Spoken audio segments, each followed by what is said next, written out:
Guys एक बार फिर से लेकर आ चुका हूँ आप सभी के लिए एक और नई सीरीज। उम्मीद करता हूँ कि आपको ये पसंद आएगी। तो चलिए शुरू करते हैं। एपिसोड की स्टार्टिंग में हमें बताता है और कोई बंदा उससे कहता है कि हे फ्रेंड, मेरे पास तुम्हारे लिए एक बहुत ही फैंटास्टिक बुक मौजूद है, जिस बुक के अंदर यहाँ पर कल्टीवेशन का फ्यूजन है और अनदर वर्ल्ड के साथ मिलाकर। और सिर्फ इतना ही नहीं बल्कि मैं इसमें एंशिएंट कॉस्ट्यूम्स, बीस्ट गर्ल्स वगैरह वगैरह सब कुछ तुम्हें इस बुक के अंदर मिलने वाला है। जिसे देखकर वो काफी ज्यादा खुश होते हुए कहने लगता है कि ये तो 9 प्रोविंसर बीस्ट गर्ल कलेक्शन। हाँ, मैं बिल्कुल सही कहा ना। ये अंकल जी उससे कहने लगते हैं एग्जैक्टली तुमने बिल्कुल सही सोचा है। इसमें काफी ज्यादा प्लॉट्स हैं, इमोशंस हैं और ये एक रेयर जेम है जिसे तुम कभी भी भुला नहीं पाओगे। वाओ मास्टर, आप तो बिल्कुल मजे बांध दिया आपने इस बुक के लिए। लेकिन मैं फिर भी एक ऐसी रेफरेंस बुक को ढूंढने में लगा हुआ था जिसमें already humans and animals collaborated हो, लेकिन अब आप मुझे ये प्रोवाइड करवाने लगे हो तो मुझे काफी ज्यादा अच्छा लगा। अच्छा ठीक है,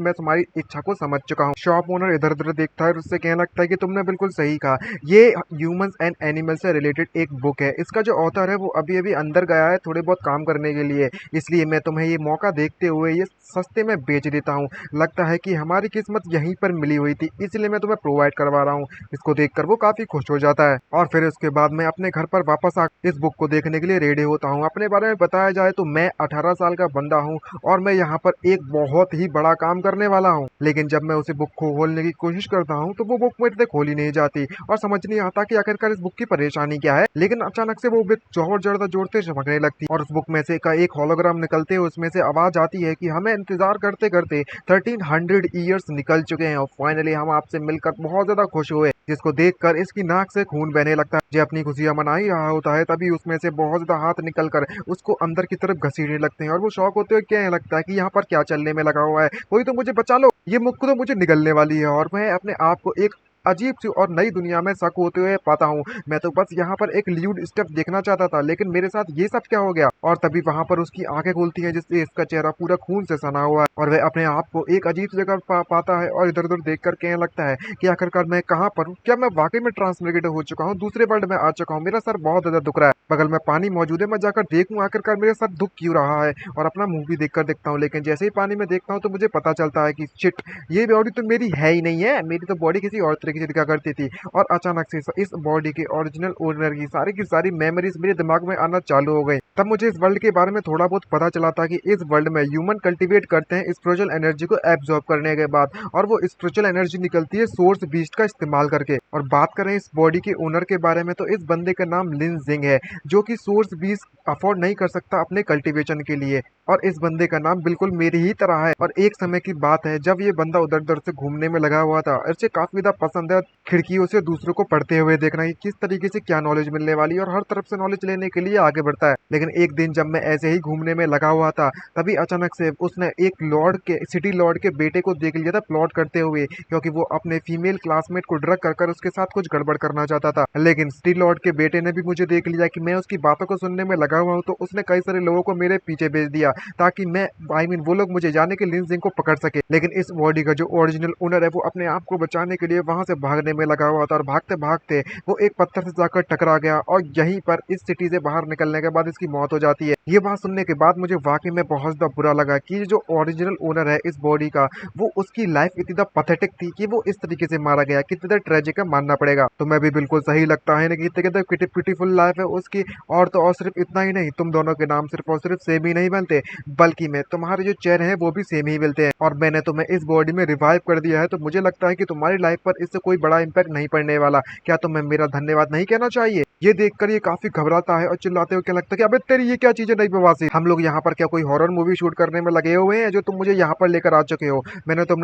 तुमसे सही कहा ना, तुम ही हो ना कमीने कहीं के जो तुम मुझे यहाँ पर लेकर आए हो और उस बुक को लात मार के दूर फेंक देता है। अभी तक मैंने अपने थॉट्स को अच्छी तरीके से मिलाया भी नहीं, सही भी नहीं रखा। लेकिन तभी वहां पर सिटी लॉर्ड के जितने भी लोग, सिटी लॉर्ड का बेटे ने लोग मुझे पकड़ने के लिए भेजे थे, वो मुझे पकड़ने के लिए ऑलरेडी काफी नजदीक आ चुके हैं। डैम इट, ये लोग तो वाकई में किसी कुत्ते की तरह हैं, सूंघते सूंघते मेरा पीछा करते करते यहाँ पर आ चुके हैं। मैं इस वक्त पूरी तरीके से पावरलेस हूँ और इसे हरा नहीं सकता। तभी बुक उसके पास आकर उससे कहने लगती कि ओहो, तो तुम यहाँ से भागना चाहते हो? अगर ऐसी बात है तो तुम मेरे साथ कॉन्ट्रैक्ट बना लो। अगर तुम मेरे साथ कॉन्ट्रैक्ट बना ले हो तो मैं तुम्हें एक बीस्ट गर्ल प्रोवाइड करवाऊंगा जिसका इस्तेमाल कर कर तुम इन सभी को मार सकते हो और पावरफुल बन जाओगे। तभी ली जिंग कहने लगता है कि ठीक है, अब मेरे पास कोई भी ऑप्शन नहीं बचा है, तो मुझे जल्दी से बताओ कि आखिरकार मैं कॉन्ट्रैक्ट किस तरीके से कर सकता हूँ। तो बुक उससे कहने लगते कि ये तो काफी ज्यादा सिंपल सी बात है, तुम्हें ज्यादा कुछ नहीं करना, बल्कि मेरे पीछे एक हाथ का निशान दिख रहा होगा, तुम्हें बस अपना हाथ वहां पर रख देना है। और इतना सोच सोच कर वो चिल्लाने के अलावा कुछ भी नहीं कर पाता और तुरंत उसके पिछवाड़े पर अपना हाथ रखते उससे कहने लगता है जो भी हो, अब जो होने वाला है वो तो होकर ही रहेगा, मेरे पास कोई भी दूसरा मौका नहीं बचा हुआ है, तुम्हें चिंता करने की जरूरत नहीं, मैं अभी रख देता हूँ। और जैसे ही हाथ रखता है वो बुक के एक्सप्रेशन कुछ ठीक नहीं लग रहे होते, और जैसे ही बुक पर वो हाथ रखता है तो उसका कॉन्ट्रैक्ट बनना चालू हो जाता है और सारी की सारी जो डिटेल्स होती है उसके दिमाग में जाने लगती हैं।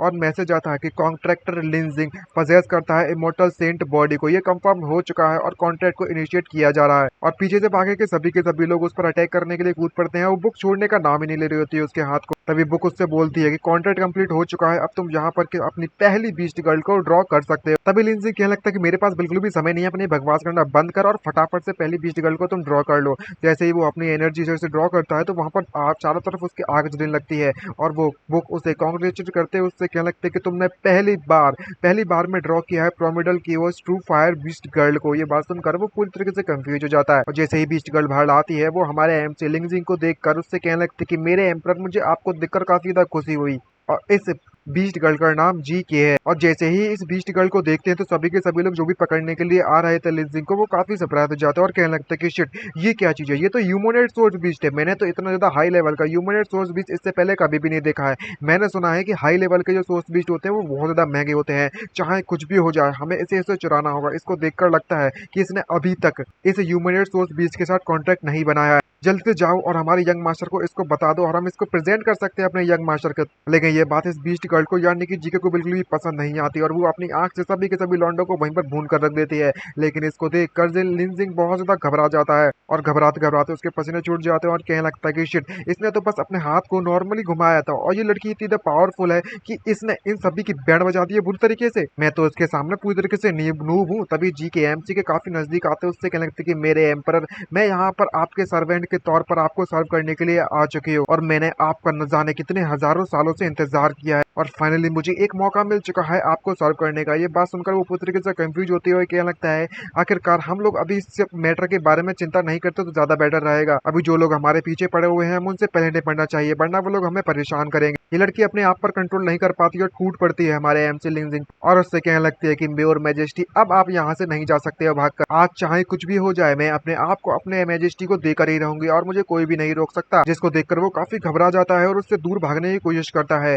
तभी जीके उससे कहने लगती है कि योर मैजेस्टी, अगर आप कहाँ पर जाने में लगे हुए हो, हम लोग जो इम्पोर्टेंट काम करने के लिए आए हैं सबसे पहले हमें वो काम निपटा लेना चाहिए। इसको देखकर लिंजिंग उससे कहने लगता है कि जरा एक मिनट रुको, मुझे सबसे पहले तो एक्सप्लेनेशन दो कि आपका यहाँ पर चल क्या रहा है, मैं तो तुम्हें जानता तक नहीं हूँ, तुम्हें इस तरीके से मेरे पैंट्स को नहीं उतारना चाहिए, हम तो पहली बार मिले हैं अपनी जिंदगी में। ये बात सुनकर लड़की उससे कहने लगती है कि तुम रेनकार्नेट हो डीमन एम्परर का और हम आपकी कंक्यूबाइंस है और अब ये आपकी जिम्मेदारी है ताकि इस वक्त जो डीमन रेस है करंटली पूरी तरीके से खतरे में पड़ी हुई है और अर्जेंटली आपकी बहुत ज्यादा जरूरत है और आपको ज्यादा कुछ नहीं करना है बल्कि मैं अपने जो सीड्स हैं उन्हें मल्टीप्लाई करना है, यानी अपनी जनसंख्या और पॉपुलेशन बढ़ानी है और पूरी की पूरी डीमन रेस को इस तरीके से बचा लेना। लेकिन ये बात हमारे एमसीलिन जिनको पसंद नहीं आती, लेकिन हजम नहीं होती और तुरंत उससे दूर भागते उससे लगता है कि जरा एक मिनट रुको, मैं बस एक मिडिल स्कूल स्टूडेंट हूँ, आखिरकार मैं एक डीमन एम्परर कैसे हो सकता हूँ। ओह, तो तुम्हें शायद इसके बारे में पता नहीं होगा, ये जो फैक्ट है कि तुम इस बुक को ओपन कर सकते हो, इस बात से ये साबित हो जाता है कि तुम ही मेरे डीमन एम्परर हो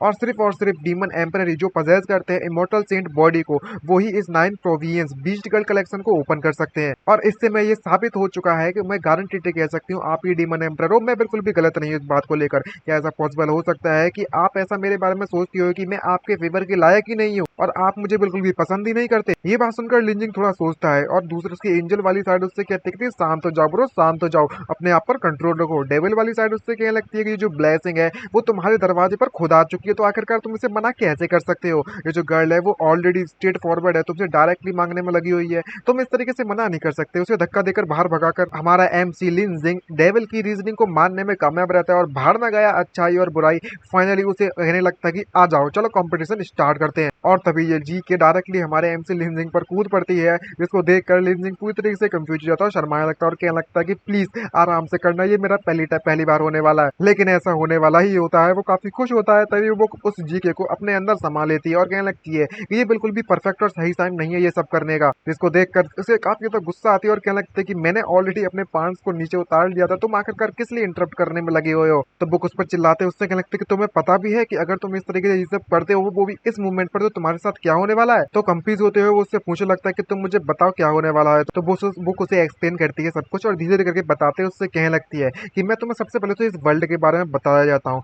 जो सोर्स पावर तुमने सुना होगा तुम्हारी मेमोरीज में, तो वो सोर्स पावर हम उसे जी कहकर बुलाते हैं और जी एग्जिस्ट करती है हेवन एंड अर्थ के बीच में। और जो कल्टीवेटर्स होते हैं वो सोर्स बीस्ट का सहारा लेते हैं ताकि वो उनके साथ कॉन्ट्रैक्ट बना सके और वो जो बीस्ट है वो उनकी कल्टीवेशन करने में उनकी मदद कर सके। और तो और तुम कोई नॉर्मल कल्टीवेटर होता है वो उस जी को अपनी खुद की ट्रू क्यू में कन्वर्ट कर सकता है सोर्स बीस्ट की मदद से और उसकी हेल्प लेकर। लेकिन बात करें तुम्हारे बारे में, तो तुम्हारे पास इस वक्त इमोर्टल सेंट बॉडी मौजूद है जो कि सिर्फ और सिर्फ किसी भी मोमेंट पर कहीं भी खड़े हुए हर वक्त 2400 घंटे तुम जी को एब्जॉर्ब करते रहोगे, वो भी हर जगह से और हर समय पर। और जो कल्टीवेटर्स होते हैं वो ऑब्जर्व करते हैं जी को और कन्वर्ट करते हैं ट्रू क्यू को अपनी बॉडी के अंदर। लेकिन बात करें तुम्हारे बारे में तो तुम पूरी तरह से डिफरेंट हो, क्योंकि जो नॉर्मल कल्टीवेटर्स होते हैं उस जी को यानी कि ट्रू क्यू को एब्जॉर्ब करने के बाद अपने उनके जो सोर्स बीस्ट होते हैं उनको फेवर दिखाते हैं, उसके बाद उन्हें रिफाइन करते हैं उस ट्रू को और बीस्ट गर्ल को प्रोवाइड करवाते हैं ताकि वो पावरफुल बन सके। और बात करें तुम्हारे बारे में तो इस वक्त तुम बहुत ही ज्यादा सुपर ओवर पावर्ड इंजन के तौर पर माने जाओगे। अगर तुम इस तरीके से किसी बीस्ट गर्ल को फेवर करना सिर्फ और सिर्फ उसके साथ क्लैपिंग करना ही नहीं होता, बल्कि में तुम अपनी इंटरनल जी यानी कि अपनी इंटरनल एनर्जी को ट्रांसफर करते हो किसी दूसरे में यानी कि अपनी बीस्ट में। अब जबकि तुम इस 9 प्रोविंस वर्ल्ड में अभी अभी तुरंत आते जा रहे हो तो तुम्हारे पास इस वक्त बिल्कुल भी रिजर्व मौजूद नहीं है, यानी कि तुम्हारी बैटरी 0% पर चार्ज है। अब तुम जरा खुद ही सोचो, अगर तुम्हारे पास बिल्कुल भी बैटरी मौजूद नहीं है और कोई तुम्हें खींचने अपने आप को चार्ज करने की कोशिश करे तो तुम तो पूरी तरीके से खत्म हो जाओगे। ये देखकर वो पूरी तरीके से कंफ्यूज और शॉक होते हो, क्या लगता है कि ये कोई लेजेंडरी चीज नहीं है क्या तुम मुझे इतनी ज्यादा इंपॉर्टेंट चीज फर्स्ट चैप्टर में नहीं एक्सप्लेन कर पा रहे थे क्या भड़वे कहीं के। तू बुक कहीं की, तेरी तो बैक गेम बजाना पड़ेगा रे। और आखिरकार तुम मुझे बताओ जो डीमन रेस का क्या सोच रहा है भाई, आखिरकार मुझे इसके बारे में कौन एक्सप्लेन करेगा, जल्दी से बताओ। तभी बुक चिल्लाते और रोते रोते कहने लगती है कि तुम्हें इंटरप्ट करने की जरूरत नहीं, मैं तो क्लियरली एक्सप्लेन करने वाला था तुम्हें इसके बारे में। तो बुक उसे बताते और उससे कहने लगते कि एक विंटर के समय पर जो डीमन एम्परर थे वो मारे गए, यानी कि 5 डबे ने निकल लिए स्वर्ग की तरफ पहली फुर्सत में। जो डीमन रेस थी उस वक्त पूरी तरीके से ट्रमोलन में फंस गई थी और उस मोमेंट पर जो ह्यूमन रेस और डीमन रेस दोनों ने मिलकर हमारे डीमन कैपिटल पर अटैक कर दिया था और कई सारे काउंटलेस डीमन के जो इलाइट्स थे उन्हें मार दिया गया था उन सभी के द्वारा। अब जबकि हमारी पूरी की पूरी जो ब्लड लाइन बचानी थी हमें अपने डीमन रेस की, तो उस क्रिटिकल मूवमेंट पर जो डीमन एम्प्रेस थी उन्होंने अपनी सीक्रेट टेक्निक का इस्तेमाल किया था और इसने 15 स्ट्रॉन्गेस्ट बीस्ट गर्ल को, वो भी डिफरेंट एट्रीब्यूट के साथ, मेरी बॉडी यानी कि मुझे एक बुक में सील्ड कर दिया था। और सील करने के बाद उसने उस एक डायमेंशनल पैसेज को ओपन किया जो कि डायरेक्टली मुझे इस अर्थ पर भेज दिया था, यहाँ पर तुम मौजूद थे। और एक वासल होने के नाते मेरा जो मिशन था वो ये था कि इन सभी के सभी स्लीपिंग बीस्ट गर्ल को मैं अपने साथ रखूं और उन्हें सुरक्षित रखूं जब तक जो डीमन एम्परर है वो रेइनकार्नेट होकर वापस नहीं आ जाते इस वर्ल्ड में। और मेरा जो मिशन था उसके अनुसार मुझे इन सभी के सभी 15 बीस्ट गर्ल को रिप्रोड्यूस करवाना है अपने डीमन एम्परर की ग्लोरी के लिए और डीमन रेस को बचाने के लिए। ओह, तो तुमने मुझे ये सब कुछ बता ही दिया, तो इसका मतलब ये हो कि नॉर्मली देखा जाए तो मैं डीमन एम्परर के रीइंकार्नेशन, तो बेसिकली मैं देखा लाए तो मैं एक इमोशनलेस गिगोल हूँ और कुछ नहीं। तो वो उससे कहती है कि तुम्हें इतना पेसिमिस्टिक होने की बिल्कुल भी जरूरत नहीं है, क्योंकि जो 15 बीस्ट गर्ल है उन्हें बहुत ही ज्यादा केयरफुली सिलेक्टेड किया गया था, वो भी तुम्हारे लिए। और तो और सिर्फ इतना ही नहीं बल्कि मैं हर टाइप की हर एक बीस्ट गर्ल के साथ तुम्हें एक नया एक्सपीरियंस मिलेगा। और तो और सिर्फ इस बीस्ट गर्ल कलेक्शन में सिर्फ और सिर्फ चिकन ही नहीं बल्कि में फॉक्सेस, रैबिट और टाइगर, बियर और लिजार्ड्स भी होते हैं। ओ माय गॉड, तुमने इसमें लिजार्ड भी ऐड कर दिया भाई, ऐसा लिंजिन का ही कहना है, मेरा नहीं कहना। तो लिंजिंग उसे वहीं पर रोकते हुए उससे कहने लगता है जरा एक मिनट रुको, जब तुम कहना चाहते हो कि जो ह्यूमन रेस और जो डीमन रेस है वो डीमन रेस के साथ बहुत ज्यादा खतरा है, तो इनके डीमन रेस का कहने का मतलब है मैजिक रेस से मतलब है एक अलग तरीके का जो पार्टीशन हो जाता है डीमन रेसेस के, जो मैजिक करना जानते हैं अलग तरीके कुछ वैसा ही है इनका, तो वो तो आगे चलकर क्लियरली आपको एक्सप्लेन कर दिया जाएगा स्टोरी के साथ साथ। तो चलिए कंटिन्यू करते हैं। यहाँ पर जो काफी ज्यादा खतरा हो सकता है तुम्हारे डिमेंजर्स के लिए, और इस मूवमेंट पर मैं यानी कि डिमर एम्परर का रीइंकार्नेटेड अगर मैंने अपना फेस दुनिया वालों को दिखा दिया तो उन लोगों के द्वारा मुझे अभी ऑन द स्पॉट निपटा दिया जाएगा। ये सिचुएशन मेरे लिए काफी ज्यादा डेंजरस है,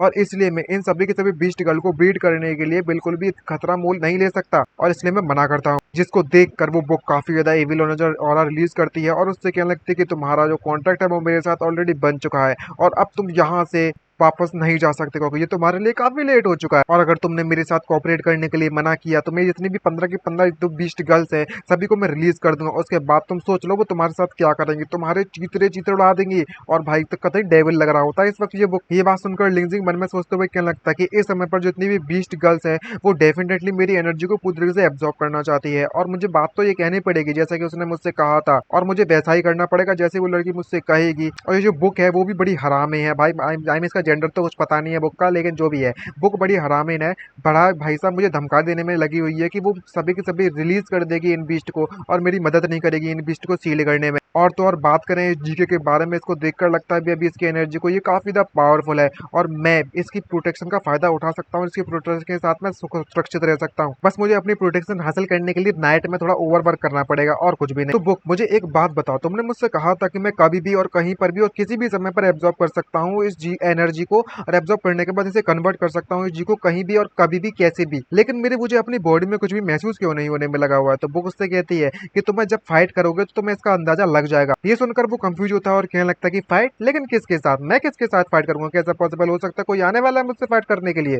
और तभी यहाँ पर एक उड़ती हुई स्वॉर्ड आती है जिससे वो बचने में कामयाब रहता है किसी तरीके से, और हमें पता चलता है कि जो जिस बंदे ने स्वॉर्ड फेंकी थी वो सिटी लॉर्ड का बेटा लियो डा डियाओ है। और उससे कहने लगता है कि वाह, तुमने मेरे अटैक को डॉज करने में कामयाब रहे थे तुम ब्रेड कहीं के। मुझे लगता है कि मैंने तुम्हें अंडर एस्टिमेट किया था इससे पहले, तुम लिटिल चोर कहीं के। आखिरकार तुम्हारा जो सोर्स बीस्ट है वो कहाँ पर है, तुम जल्दी से हमारे यंग मास्टर को वो सोर्स बीस्ट दिखाओ। लेकिन सिक को देखकर काफी घबरा जाता है और क्या लगता है कि शिट, जैसा कि मैंने उम्मीद किया था वे सभी के सभी जो सर्वेंट है वो यहाँ से भागने में कामयाब रहे, और जो लोग भाग गए थे वो लियो दिया को यहाँ पर वापस लेकर आ चुके हैं। तो बुक में से आवाज आती है चिल्लाते हुए, जी के चिल्लाते हुए, उससे कहने लगते कि तुम बाशट कहीं के, तेरी हिम्मत कैसे हुई मेरे मेजेस्टी के क्राउन ज्वेल्स को इस तरीके से चोट पहुंचाने की। अगर तूने उसको एक खरोंच भी लगा दी तो तेरे पूरे के पूरे खानदान को इसका अंजाम भुगतना पड़ेगा। तो बुक हमारे एमसी को सब कुछ बताते रहे, उससे कहने लगते कि ये सारे के सारे जो एनर्जी का लेवल है वो तुम्हें खुद से एक्सपीरियंस कर पता लगाना पड़ेगा कि अगर तुम कितने ज्यादा पावरफुल हो। इसको देख कर लिंजिंग काफी शौक हो जाता है और उससे क्या लगता है जरा एक मिनट रुको, मैंने आज तक अपनी जिंदगी में कभी भी फाइट करने के बाद जीता नहीं हूँ। तो सिटी लॉर्ड का बेटा उसे ऑर्डर देता है और जाओ और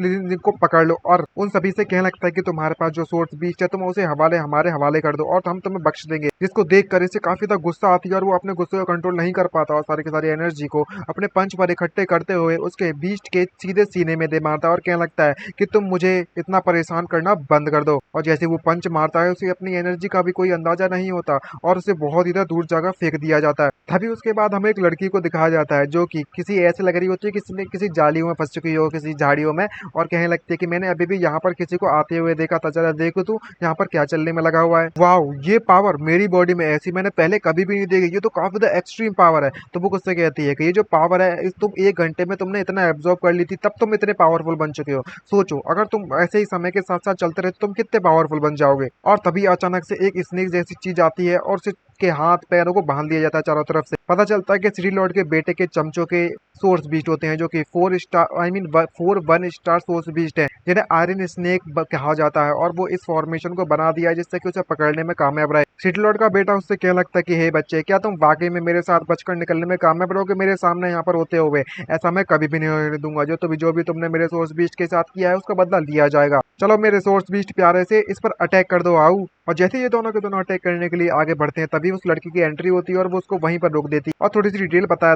जाता है लड़की के बारे में जिसका नाम चैंग माओ मियाओ है, जो कि इस वक्त मार्शल आर्ट हॉल्स के मास्टर की बिटिया है, यानी कि उसकी डॉटर है। खैर इतना ही इंट्रोडक्शन था। और उससे कहने लगती है कि तुम यहाँ पर अपने क्लासमेट को वापस से बुली करने में लगे हुए हो। तुझे देखकर वो घबराने लगता है और कहने लगता है कि नहीं नहीं ऐसा कुछ भी नहीं, तुम यहाँ पर क्या कर रही हो। जब हमारा एमसी लिंजिंग उसे देखता है तो वो काफी सरप्राइज हो जाता है और कहने लगता है कि ये तो चैंग म्याओ म्याओ है ना। जहां तक मुझे पता है जो चैंग म्याओ म्याओ है इस ली दाओ की क्लासमेट है, और तो और इतना ही नहीं बल्कि मैं इस लिन जिंग की गॉडेस भी है। क्या ये अभी इसे फॉलो करते करते यहाँ पर आ चुकी थी जब इसने देखा था कि सिटी को छोड़कर हम लोग बाहर की तरफ जाने में लगे हुए हैं, जहाँ पर दूसरी तरफ सिटी लॉर्ड का बेटा पूरी तरीके से फटी पड़ी होती है उसकी। और क्या लगता है कि नहीं नहीं मैं यहाँ पर कुछ भी नहीं करने के लिए आया हूँ। तो म्याओ म्याओ उससे क्या देखती है, तुम अब भी मुझसे झूठ बोलने में लगी हो, मैंने खुद अपनी आंखों से देखा था कि तुम यहाँ पर किस तरीके से क्या हरकतें करने वाले थे। तुम मेरी बात मानो या ना मानो, लेकिन मैं ये सारा का सारा कांड तुम्हारे फादर को जरूर बता दूंगी। ये बात सुनकर उसके पास कोई भी ऑप्शन नहीं बचता और वो अपने घुटनों के बाहर बैठकर उससे क्या लगता है कि नहीं नहीं नहीं नहीं नहीं, तुम प्लीज इसके बारे में किसी को भी मत बताना, मैं कभी भी अपनी लाइफ में ऐसा नहीं करूंगा। और तभी उसकी नजर हमारे एमसी पर जाती है, जिसको देखकर वो सरप्राइज हो जाती है और उससे कहने लगती है कि ओ तुम तो हमारे क्लासमेट हो ना। लू दाओ उससे कहने लगता है कि तुम्हें इस कंट्री बम्पकिन के बारे में चिंता करने की जरूरत नहीं है। ऑफकोर्स ये बात है, ये हमारा क्लासमेट नहीं है और तो और ये सिर्फ और सिर्फ गुड फॉर नथिंग, किसी काम का नहीं है, निकम्मा है निकम्मा। अच्छा हुआ कि इसने कुछ भी देखा नहीं है और ना ही इसे पता चला कि मैं इसके साथ क्या करने वाला था। तभी मैं उससे कहने लगती है कि अगर ऐसी बात है तो तुम आखिरकार इसे बुली क्यों करने में लगे हुए हो। फिर इसकी बात को काटते हुए लिंजिंग उससे कहने लगता है क्योंकि ये बंदा इतना ज्यादा स्ट्रांग नहीं है और वो अपने लोगों को मेरे पास गैंग अप कर मुझे पीटने के बारे में सोचने में लगा हुआ था ताकि ये अपनी इज्जत को वापस से बचा सके। और मन में सोचते हुए क्या लगता है दूसरी तरफ जो चैन म्याओ म्याओ हुआ है वो मार्शल आर्ट हॉल की मास्टर की डॉटर है। अगर मैं वाकई में डाउ हॉल इसका इस्तेमाल कर कर उस मार्शल आर्ट हॉल में एंटर करने में कामयाब रहा तो मेरी किस्मत पूरी तरीके से चमक जाएगी और मैं वहां पर कुछ जाकर कुछ टेक्निक सीख सकता हूँ और कम से कम कुछ नहीं तो मैं कम से कम अपने आप को प्रोटेक्ट करने के लिए तो कुछ मार्शल आर्ट सीख ही सकता हूँ। दूसरी तरफ जो लू दाओ है ये देखकर काफी ज्यादा गुस्से में आ जाता है और उससे कहते हैं कि तुम अपनी बकवास करना बंद करो, तुम बिल्कुल भी हमारे इतने स्ट्रांग नहीं हो, तुम बकवास कर रहे हो और कुछ भी नहीं। मैं तुझे अभी सबक सिखाता हूँ, मैं तुम्हें तब तक पीटता रहूंगा जब तक तुम मेरे से अपनी जान की भीख नहीं मांगोगे। तुम मेरी बात मानो या ना मानो, मैं तुझे बहुत बुरी तरीके से पीटने वाला हूँ और जैसे अटैक करने वाला होता है तो मैं उसे पीछे से रोकने की कोशिश करती है लेकिन वो बंदा रुकता ही नहीं है और अटैक करते हुए मन में सोचते हुए क्या लगता है कि जो 4 स्टार स्नेक बाइंडिंग फॉर्मेशन है वो पर्सनली मेरे फादर के द्वारा क्रिएट की गई थी। यहाँ तक कि एक स्पिट ओरिजिन रियलमी के ट्रिपल हेवन का एक्सपर्ट भी इसको इतनी आसानी से तोड़ने में कामयाब नहीं रहेगा। और तेरी हिम्मत कैसी, किसने कहा था तुम्हें मुझे गुस्सा दिलाने के लिए? अगर मैं यहाँ पर तुम्हें मार भी देता हूँ तो जो म्याओ म्याओ है वो इसके बारे में किसी को कुछ भी नहीं कहने वाली है और चाहे कुछ भी हो जाए ये जो इंप्रेशन में जमाने वाला था इस लड़की के ऊपर वो मेरा हुआ। और लिंजिंग इस मौके का फायदा उठाता है और काफी स्माइल मारते हुए आगे बढ़ता है डेविल की तरह। क्या लगता है कि बस मैंने इतनी आसानी से इसे अपने जाल में फंसा लिया और वो अपनी स्ट्रेंथ का इस्तेमाल करता है सभी को अपनी तरफ खींच दूसरी डायरेक्शन में फेंकने के लिए और वो काफी पावरफुल होता है बिना किसी परेशानी के। उसे की सबको दूर फेंकने के बाद डायरेक्टली उसके ऊपर जाकर कूद पड़ता है जिसको देखकर वो कंफ्यूज हो जाता है और शॉक होते हुए दोनों के दोनों समझ नहीं आ रहा होता कि उनके साथ ये सब क्या होने में लगा और दोनों के डायरेक्शन को बदल देता है। दोनों के मुंह आपस में टकरा जाते हैं पूरी तरीके से। तभी सीन वापस से शिफ्ट होता है शान्यांग काउंटी की सिटी मार्शल आर्ट हॉल में। यहाँ पर मिया में अपने फादर को सब कुछ इसके बारे में बताते हैं और उससे कहने लगती है कि आपको इस बात पर भरोसा नहीं होगा कि उसने लू दादिया और आहू यानी कि उसके सोर्स बीस्ट को अपने दम पर हरा दिया था। और तो और सिर्फ इतना ही नहीं बल्कि मैं इसने कभी भी आज तक कोई भी टेक्निक को कल्टीवेट नहीं किया अपनी लाइफ में। मैं इस बात की गारंटी दे सकती हूँ कि ये बंदा डेफिनेटली नेचुरल डिवाइन स्ट्रेंथ के साथ पैदा हुआ था। मैं चाहती हूँ कि आप इसे अपने पर्सनल डिसिबल के तौर पर इसे एक्सेप्ट कर लो फादर। तभी हमें चैंग फेंग को दिखाया जाता है जो कि मास्टर है इस मार्शल आर्ट हॉल का, जो कि उसकी यह बात सुनकर उससे कहने लगता है कि भले जो लियू दाओ है वो वाकई में इसने गंदे काम किए हैं जो कि क्वेश्चनेबल है लेकिन ये अभी भी सिटी लॉर्ड का बेटा है और इसकी जो फाउंडेशन है वो इतनी बुरी नहीं। तो आखिरकार मैं कैसे मान लूं कि एक छोटा सा एक ऐसा बंदा जिसने कभी आज तक कोई भी सोर्स बीस्ट कल्टीवेट नहीं किया है वो उसको कैसे हरा सकता है? तो मुझे बता सकते हो कि वो कहाँ पर इस वक्त? मैं जाकर खुद अपनी आंखों से देखना चाहता हूँ कि वो कितना टैलेंटेड है। ये बात सुनकर मैं उससे कहने लगते हैं कि ये बंदा ट्रेनिंग रूम में मौजूद है इस वक्त और लिंजिंग ट्रेनिंग हॉल में बैठकर अपने ख्याली प्लान सोचते हुए कहने में लगा हुआ आता है कि अब मेरे पास मेरी immortal extreme secret body constitution है, इसका इस्तेमाल कर मैं थोड़ी बहुत टेक्निक सीख लेता हूँ तो मैं डेफिनेटली इस वर्ल्ड में अपने लिए एक बहुत ही ग्लोरियस एरा को क्रिएट कर सकता हूँ जब तक मैं पावरफुल बन जाऊँ। इतना सोचने में लगा ही होता है तभी उसकी बुक अपने आप को कंट्रोल नहीं कर पाती और जी के उस बुक से निकलने में कामयाब रहती है और तुरंत हमारे एमसी पर कूद पड़ती है और उससे कहने लगती है कि मैं और ज्यादा इंतजार नहीं कर सकती हूँ मेरे एम्परर, मुझे अभी के अभी चाहिए। और कूद कर वो पूरी तरीके से शॉक हो जाता है, समझ नहीं आ रहा तो क्या चल रहा है। जहाँ पर जी के उससे कहने लगती है मेरे एम्परर क्या मुझे यहाँ पर आप फेवर दे सकते हो? और बुक की एनर्जी इसे कंट्रोल करने में पूरी तरीके से खत्म हो जाती है और उससे कहने लगती है बुक मैंने तो भाई पूरी कोशिश की थी इसे कंट्रोल करने की लेकिन जो मेरी एनर्जी थी वो बहुत ज्यादा कम हो गई और जितनी ज्यादा एक्सट्रीम एनर्जी तुम्हारे बॉडी के अंदर होगी उतनी ज्यादा इसकी स्ट्रॉन्गर डिजायर होगी तुम्हारे खिलाफ अट्रैक्ट होने के लिए। और मैं तो बस एक नॉर्मल सी बुक हूँ यार, ना कि कोई चैसिटी बेल्ट जिससे कि मैं उसे बचा सकूँ या फिर रोक सकूँ। मैं कंप्लीटली इसे लॉक करने में नाकामयाब रहा लेकिन चाहे कुछ भी हो जाए तो मैं अपने आप को कंट्रोल कर रखना होगा कि जो एनर्जी तुमने अभी तक खट्टी की है वो तो इसके स्नैक के लिए भी काफी नहीं होने वाली। तो जीके उससे कहने लगते कि मेरे एम्परर क्या जो आउटफिट मैंने पहनी हुई है वो आपको पसंद आई? तो लिंजिंग उससे कहता है कि जी हाँ मुझे तुम्हारी आउटफिट काफी ज्यादा पसंद आई। तो जीके उससे कहती है अगर ऐसी बात है तो मैं तुम्हें एक बहुत ही बढ़िया सा रिवॉर्ड देने वाली हूँ। और मन में सोचते वो काफी ज्यादा ट्रक से बढ़ पड़ा होता है और कहने पड़ता है कि फाइनली क्या हम लोग वाकई में आज ये सब कांड करने वाले हैं। लेकिन जो चैंग म्याओ म्याओ है वो कभी भी यहाँ पर वापस आ सकती है। अगर हमें इसने ऐसी कंडीशन में देख लिया तो मेरा जो भविष्य है वो शुरू होने से पहले ही खत्म हो जाएगा। मुझे कोई ना कोई दूसरा रास्ता ढूंढना होगा ताकि जो मेरे अंदर बॉडी के अंदर एक्सट्रीम एनर्जी है वो जल्द से जल्द बाहर निकल जाए, और मैं अपने इतना ज्यादा यंग नहीं मरना चाहता। और तभी यहाँ पर इस शांघाई कंट्री के सिटी लॉर्ड की एंट्री होती है, जो कि चिल्लाते हुए क्या लगता है कि तुम बीस्ट कहीं के किसकी इतनी हिम्मत आ चुकी है जो कि मेरे बेटे को इस तरीके से इंजर्ड कर दिया है, और वो अपने साथ पूरी की पूरी सेना लेकर आ चुका है। तो अंदर से आवाज आती है, तो आखिरकार जो लियो दियादा है वो किसी के साथ कैसे पीटा जा सकता है, किस हीरो ने ऐसा उसके साथ कर दिया कि इतनी गंदी तरीके से पीटा गया है। और आपस में कानाफूसी करते करते लोग भी यही कहने लगते हैं कि इसके फादर के अनुसार ये जो बंदे ने इसे पीटा है वो हमारे डाओ स्टॉल में इस वक्त मौजूद है। इम्पॉसिबल, जो लियो दाओ है वो अभी भी सबसे ज्यादा बेस्ट है, हमारे डाओ लाल का स्टूडेंट है, बेस्ट स्टूडेंट। आखिरकार कौन सा बंदा इससे फाइट कर सकता है, किसमें इतनी हिम्मत आ चुकी है और पावर आ चुकी है कि इसने इतनी बुरी तरीके से पीट दिया कि इसके नाक से खून तक बहने में लगा है। तभी हॉल मास्टर बाहर निकलते हैं, उससे कहने लगते हैं कि सिटी लॉर्ड लियो, ये तो डाओ स्टॉल है, आपको इसके बारे में पता होना चाहिए और आप इस तरीके की लैंग्वेज का इस्तेमाल नहीं कर सकते यहाँ पे। लेकिन इस वक्त सिटी लॉर्ड काफी ज्यादा गुस्से में होता है, डायरेक्टली उसे दूर करता है और उससे कहने लगता है कि किसकी इतनी हिम्मत आ चुकी है जिसने मेरे प्यारे बेटे को चोट पहुंचाई है। अगर यहाँ पर जेड एम्पर भी खुद भी आ जाना तो भी मुझे नहीं रोक सकता। और जब इनकी कन्वर्सेशन इसी से चल रही होती है तभी एक कमरे से जोर जोर से चिल्लाने की आवाज आने लगती है और कह रहा होता है कि यहाँ से तुम नहीं जा सकते। और वो चिल्लाते हुए कहता है कि नहीं प्लीज मेरे पांच को इस तरीके से नीचे मत उतारो। वो कंफ्यूज होते हैं क्या चल रहा है, और जब सभी के सभी लोग कमरे की तरफ देखते हैं तो पता चलता है कि हमारा एमसी उस कमरे से अपने आप को बचाकर बाहर निकलने की कोशिश कर रहा है, लेकिन निकल नहीं पा रहा होता है और पूरी तरीके से शॉक हो जाते हैं। जब लियो दाओ इसे देखता है तो वो काफी गुस्से में उससे कहने लगता है कि डैड ये वही बंदा है जिसने हमारे साथ ये सब किया। और वो तुरंत अपने सोर्स बीस्ट का टोकन निकालकर उससे कहने लगता है कि अच्छा तो तुम हो लिंजे। जहाँ पर हॉल मास्टर उसे रोकने की कोशिश करते हो उसकी तरफ बढ़ते उससे कहने लगता है कि लियो दाओ जी तुम ऐसा नहीं कर सकते हो, वो एक बच्चा है। लेकिन वो उसकी बातों पर ध्यान नहीं देता और अपने सोर्स बीस्ट के टोकन को वहां पर बाहर फेंक देता है और उससे क्या लगता है कि मुझे घंटा फर्क नहीं पड़ता उससे। और उसके बाद समन कर लेता है 4 स्टार सोर्स बीस्ट को, 1000 ब्लेड लीव मांटिस को। और जब ऐसा करते हुए लिंजिंग उसे देखता है तो उसे पॉकीमोन में भाई ऐश की याद आ जाती है और उसको देखकर कहने लगता है कि ये तो एक जेड पेंडेंट है, अगर मैं वाकई में एक्चुअली में ट्रांसफॉर्म कर सकता हूँ अपने सोर्स बीस्ट को, ये ऐसा पॉसिबल है, ये तो काफी ज्यादा मजेदार चीज होने वाली है फिर तो। और तभी जी के बाहर निकलकर उससे कहने लगती है कि ये तो एक छोटा सा मांटिस बीस्ट है और मेरे एम्पर को तो यहाँ पर आराम करने की जरूरत है, आपको चिंता मत करो, मैं यहाँ पर उसको जाकर खुद संभाल लूंगा। और भाई अपने एम्पर के ही सर पर पैर रखकर वहां से निकलती है, जिसको देखकर सिटी लॉर्ड काफी ज्यादा खुश हो जाता है और उससे कहने लगता है कि वाओ मुझे इस बात पर भरोसा नहीं होता कि इस बच्चे के पास रियली में ह्यूमनोइड सोर्स बीस्ट है। हाँ मैं बिल्कुल सही समय पर आया हूँ और सही जगह पर आया हूँ, अब ये बीस्ट मेरा हुआ। और पीछे से आवाज आने लगती है कि आखिरकार जो पुअर के लिंजिंग है उसके पास हाई रैंक का सोर्स बीस्ट कब से आ चुका, यहाँ तक कि ये एवरेज ड्रॉप भी करना आई मीन छुप छुप कर क्लासों में देखने में भी लगा हुआ करता था। आखिरकार कैसे अफोर्ड कर सकता है ये तरह पावरफुल बीस्ट को, और जरा देखो तो कितनी ज्यादा ब्यूटीफुल है, मुझे भी चाहिए जैसी एक बीस्ट। और तभी वो ऑर्डर देता है 1000 ब्लेड मांटिस को अटैक करने के लिए। वो मांटिस उस पर अटैक करने लगती है, लेकिन जीके भी बिना किसी परेशानी के अपनी स्पीड के साथ उसको डॉज करने में किसी तरीके से कामयाब रहती है। लेकिन जैसे उसके कपड़े फटते हैं तो उसे काफी गुस्सा आती है और उससे कहने लगती है कि चिल्लाते हुए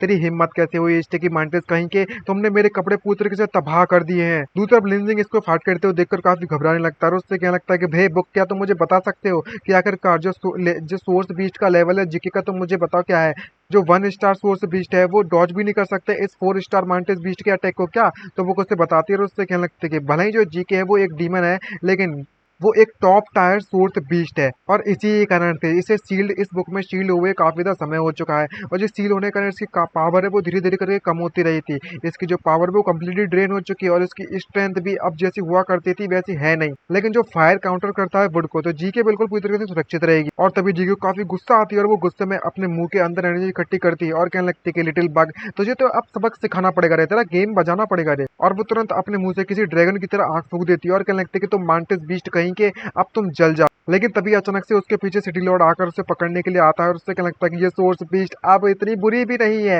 ये सोर्स बीस्ट मेरी हुई। इसको देखकर जीके पूरी तरीके से कंप्यूटर शॉक हो जाती है, लेकिन हमारा एमसी लिंजिंग ऐसा कैसे होने दे सकता है। वो सिटी लॉर्ड के पीछे से आकर और अटैक कर देता है, जिसको देखकर हॉल मास्टर पूरी तरीके से कंफ्यूज और शॉक होता है और कहने लगता है, मन में सोचता है ये बंदे ने एक्चुअली में इस बंदे की यानी कि सिटी लॉर्ड की स्पीड को कैच करने में कामयाब रहा। आखिर का जो लिंजिंग है इतनी ज्यादा स्ट्रेंथ पजेस कैसे करता है। तो लिंजिंग तुरंत जीके को पकड़कर उससे कहने लगता है कि तुम इस पर नजर मारने के बारे में सोचना ही मत, क्योंकि ये मेरी है और कोई भी मुझे उससे अपने आप से दूर नहीं ले जा सकता। ये बात सुनकर जीके कतई खुश हो जाती है, दिल गार्डन गार्डन हो जाता है और मन में कहने लगती है क्या इसका मतलब ये हुआ कि जो मेरे एम्पर है उन्होंने अभी अभी मेरे लिए कन्फेस किया है मुझसे। तो सिटी लॉर्ड इसकी ये बात सुनकर उससे कहने लगता है कि यहाँ पर मैं तुमसे कुछ कहना चाहता हूँ बच्चे, मुझे पता है कि मैं यहाँ पर वीक होना कोई क्राइम नहीं है, लेकिन वीक होने के बाद भी हाई रैंक के सोर्स बीच को पजेस करना एक क्राइम है। तुम्हें चाहे कुछ भी हो जाए वो सोर्स भी तुम्हें मेरे मुझे देना होगा और मैं तुम्हारी जान को बख्श दूंगा। लेकिन लिंजिंग मन में सोचते हुए कहने लगता है कि मैंने सिर्फ और सिर्फ 20% एनर्जी का इस्तेमाल किया था इसे रोकने के लिए और मेरे बॉडी के अंदर अभी भी 80% एनर्जी बची हुई है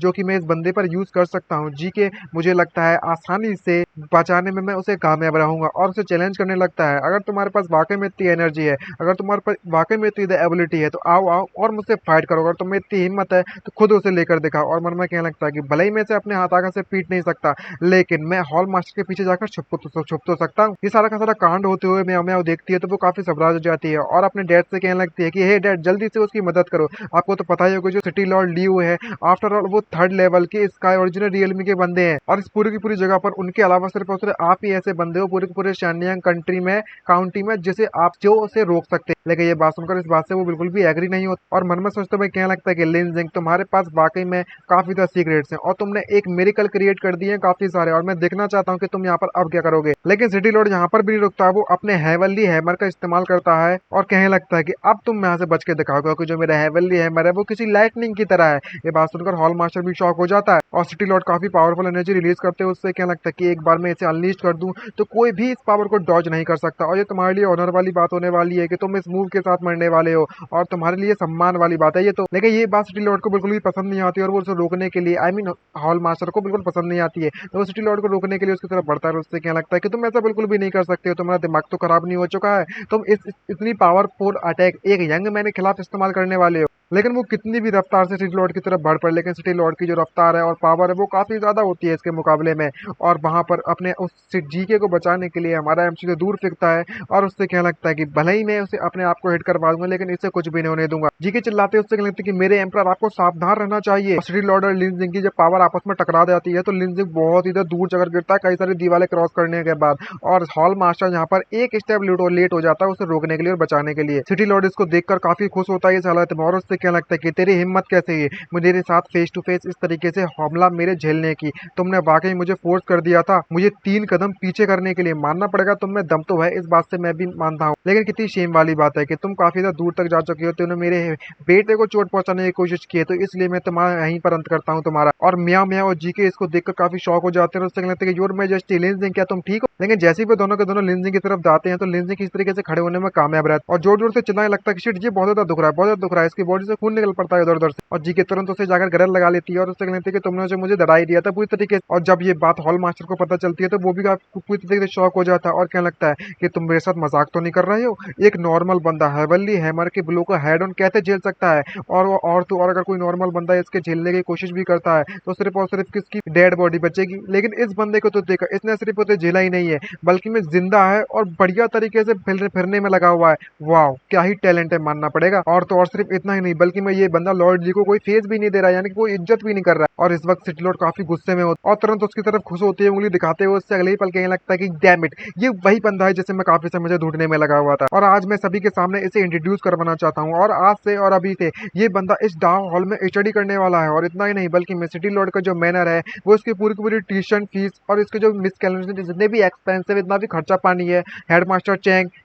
चैंग तुम इसके बारे में क्या सोचते हो, सारा खर्चा अपन उठाएगा। ये बात सुनते हेडमास्टर चैंग भी मान जाता है। ये बात सुनकर उसका बेटा काफी शौक होता है चिल्लाते उससे क्या लगता है कि फादर आप ऐसा कैसे कर सकते हो, जिस बंदे ने मुझे इतनी ज्यादा बुरी तरीके से पीटा है आप उसी की मदद करने में लगे हुए हो। लेकिन ये बात सिटी लॉर्ड को पसंद नहीं आती और अपने बेटे को ही जोर से लात मारकर दूर फेंक देता है और उससे क्या लगता है कि तुम्हारे लिए लगता है कि एक बार पिटना काफी नहीं होगा, ले दूसरी बार भी तू पिट जा मेरे किक से। तो मैं उम्मीद करता हूँ कि आज से और अभी से तुम लिंजिंग का अच्छे तरीके से ख्याल रखोगे। अब सभी के सभी सैनिक अब हमें यहाँ से चलना चाहिए। और हॉल मास्टर पूरी तरीके से कंफ्यूज होता है और कहने लगता है कि ठीक है मैं अपना बेस्ट दूंगा हेडमास्टर होने के नाते, अभी के लिए सिटी लॉर्ड मैं आपका फेयरवेल करना चाहूंगा। मियामा इस बात को सुनने के बाद पूरी तरीके से कंफ्यूज होती है और उससे पूछती है फादर कि आखिरकार आपने सिटी लॉर्ड को सडनली इस तरीके से क्यों जाने दिया और उनका इनका जो दिमाग है वो इस तरीके से क्यों बदल गया था, क्या जो अपने इस गुस्से के लिए और इस नैरो माइंडेड के लिए काफी ज्यादा इनफेमस नहीं था इस पूरी की पूरी सिटी में। ये बात सुनकर उसका फादर उसे बताता है और उससे कहने लगता है कि सिटी लॉर्ड ऐसे ही नहीं बन गया था सिर्फ और सिर्फ अपनी ताकत का इस्तेमाल कर कर ब्रूट फोर्स का इस्तेमाल कर कर,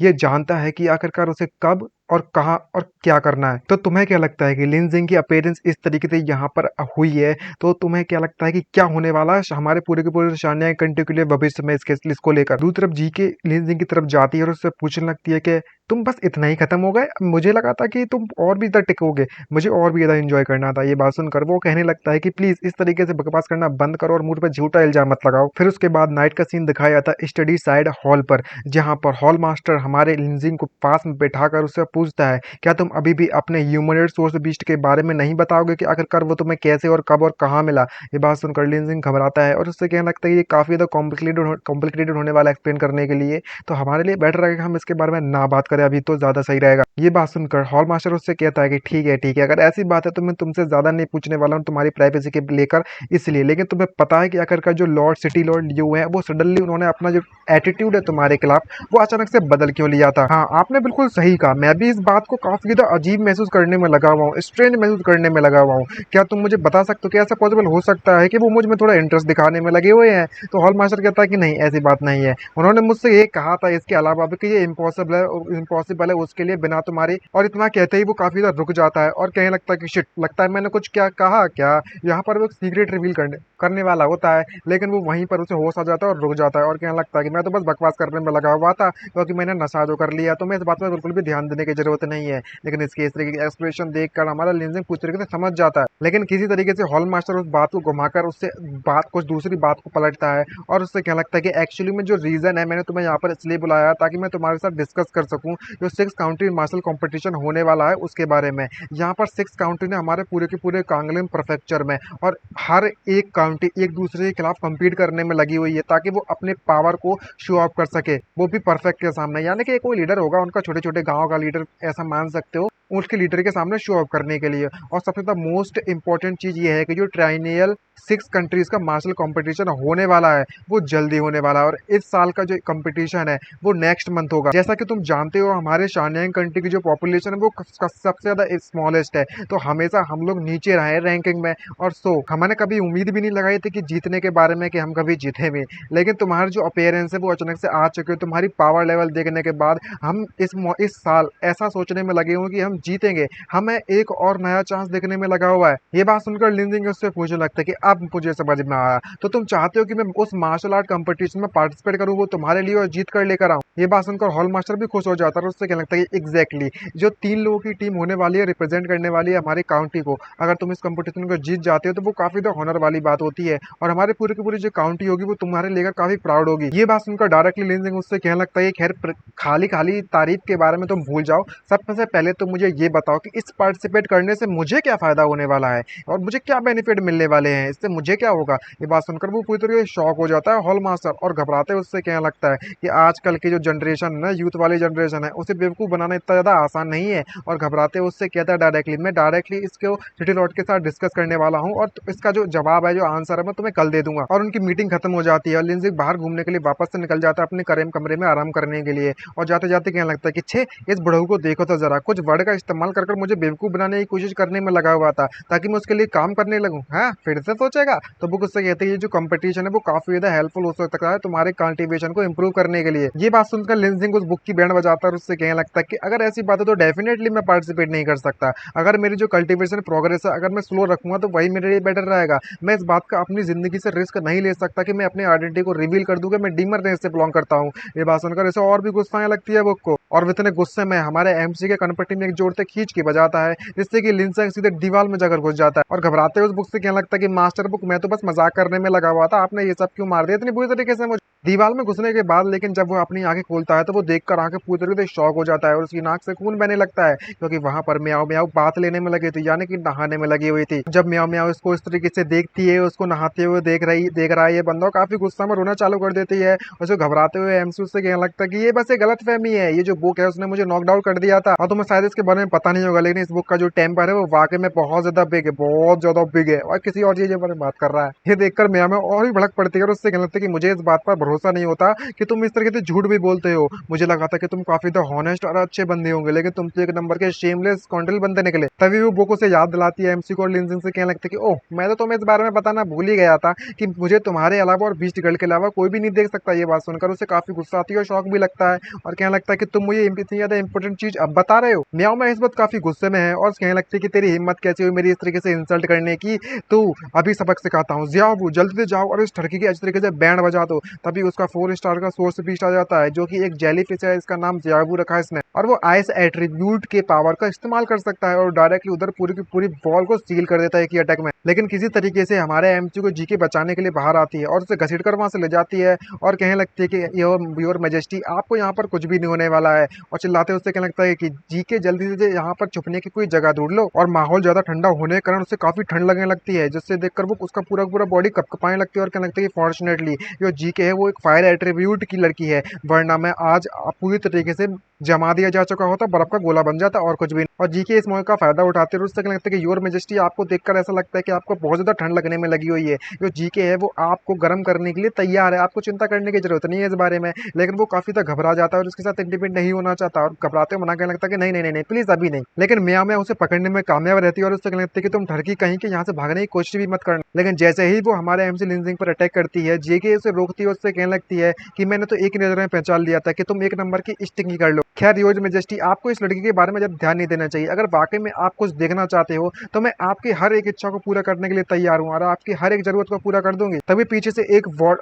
आइस अटैक आता है, तो हमारा एमसी उसके अटैक को जीके से लगने बचाने के लिए अपने हाथ को आगे बढ़ा देता है और उससे कहने लगता है कि अभी ये बिल्कुल भी परफेक्ट समय नहीं है इसे फालतू की बकवास करने का। लेकिन इस तरीके से जीके को बचाने के लिए आगे आता है तो उसका हाथ पूरा बर्फ से जम जाता है और जोर से चिल्लाने लगता है। जीके इसको देखकर काफी खुश होती है और उससे कहने लगती है कि इस बार योर मैजेस्टी ने मुझे यानी कि अपने सर्वेंट को बचाने के लिए अपने आप को चोट तक पहुंचा ली है। अगर ऐसी बात है तो उसको रीपे करने के लिए मैं अपने आप को भी ऑफर करने के लिए तैयार हूँ योर मैजेस्टी। आखिरकार आप मुझे बताइए कि मैं आपको किस तरीके से रिपे करूँ आपकी इस काइंडनेस के लिए। लेकिन दूसरी तरफ हमारी मियाँ में काफी ज्यादा भड़की हुई होती है और उससे कहने लगती है कि मैंने तुम्हें वाकई में मिसजज किया और उसने जो अभी आइस के गोले फेंके थे वो जमीन पर गिरने के कारण जम जाते हैं और उस पर पैर फिसल जाता है हमारे इस मियाँ में। और पैर फिसलने के कारण फिर तो आप समझ ही सकते हो कि क्या क्या कांड हो सकता है उसके साथ। फिसल कर वो सीधे डायरेक्ट में गिरने लगती है और वहीं पर खड़ा होता है हमारा एमसी लिंस, जो कि अपनी पूरी की पूरी आंखों को सेक कर काफी ज्यादा संतुष्टि पा लेता है। और जब ये बात मियाँ को पता चलती है तो वो काफी भड़क जाती है और उससे कहने लगती है कि तुमने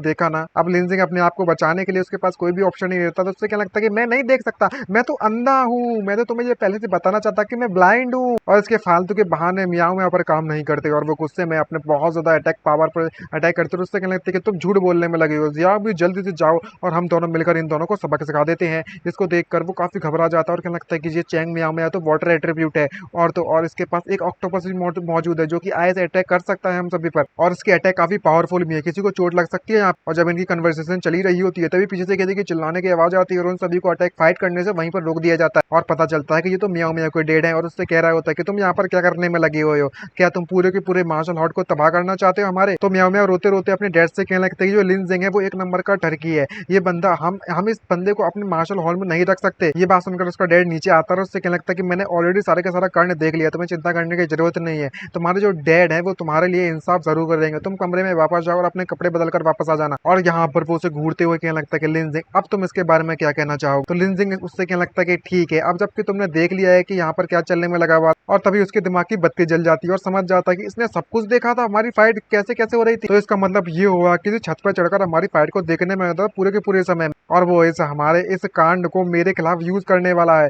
और ये तो वाकई में इम्प्रेस्ड कर दिया इस बंदे ने, इतना तो स्कैम कर लिया भाई, अपनी डॉटर तक को नहीं छोड़ा। स्कैम में फंसाने के लिए, मुझे फंसाने के लिए उसने उसका भी इस्तेमाल कर लिया। जाल में फंसाने के बाद हमारे एमसी को मार्शल आर्ट हॉल के मीटिंग रूम ले जाकर काफी खुशी खुशी उससे क्या लगता है कि आप इस पूरी की पूरी रात भर सोचते सोचते हमने पूरा का पूरा डिसीजन कर लिया है। जो स्टूडेंट लिनजिंग है वो ऑलरेडी डीपली रिफ्लेक्ट कर लिया है, अपनी गलतियों को उन्होंने मान लिया है और इसलिए वो हमारे यहाँ इस काउंटी में जो 6 काउंटी टूर्नामेंट होने वाला है उसको रिप्रेजेंट करेगा हमारी इस काउंटी की तरफ से। और यहाँ पर उस कंपटीशन में स्टार्ट होने में सिर्फ और सिर्फ 1 मंथ से भी कम समय का बचा हुआ है। तो मैं चाहता हूँ कि तुम दोनों के दोनों मिलकर इसमें पार्टिसिपेट करो और जीत कर लेकर आ जाओ इस कंपटीशन को। और इस समय के दौरान जो तुम्हें मिला हुआ है उसमें अपनी स्ट्रेंथ साथ में मिलकर बढ़ाना। ये बात सुनकर लिनजिंग उससे पूछने लगता है कि जरा 1 मिनट रुको, यहाँ पर तुमने अभी मुझसे नहीं कहा था कि यहाँ पर 3 लोग पार्टिसिपेट करने वाले हैं, लेकिन तीसरा बंदा कौन है। तो वो मार्शल हॉल का मास्टर उससे कहता है लो वो आ चुका है ये बंदा यहाँ पे। और यहीं पर एंट्री होती है दाद याओ की, जो कि हंसते हंसते उससे कहने लगता लगता है कि बच्चे भले ही तुम्हारी किस्मत काफ़ी ज़्यादा अच्छी थी इससे पहले कि तुम बचने में कामयाब रहे थे,